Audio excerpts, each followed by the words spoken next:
Kejaksaan Negeri Lebong mengawasi penyaluran dana terkait pandemi COVID-19. Pihak Kejaksaan Negeri Lebong mengawasi proses pengelolaan maupun penyaluran dana-dana dari Kementerian Sosial yang berasal dari APN maupun APBD yang tertuang dalam dana desa.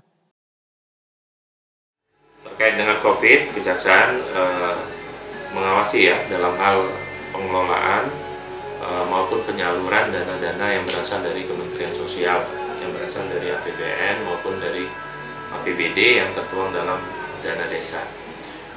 Ada beberapa program dari pemerintah ya, seperti misalnya PKH, terus BPNT, bantuan pemerintah non tunai, bantuan pangan non tunai, maupun adanya kartu sembako. Kita memastikan melalui PMD untuk jangan sampai terjadinya tumpang tindih dalam hal warga masyarakat yang menerima bantuan tersebut.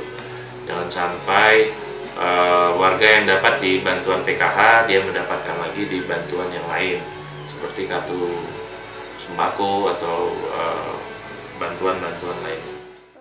Kasih Intelijen Imam menyampaikan dari pihak Kejaksaan akan turun langsung ke lapangan untuk melakukan pengarahan dan pengawasan terkait penyaluran dana bantuan dampak COVID-19.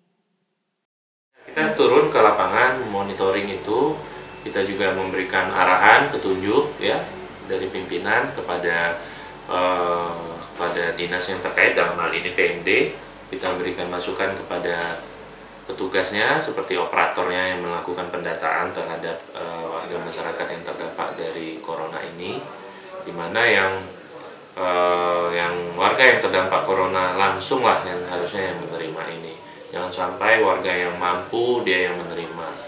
Karena terjadi dalam praktek di lapangan kita turun, ada beberapa warga tuh yang sebenarnya kalau kita lihat dia layak untuk menerima, tapi dia tidak menerima. Malah yang menerima itu yang lebih mampu.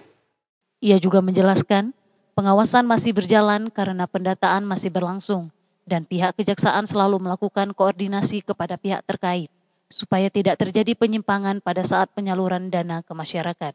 Mita Nisa Kintan melaporkan.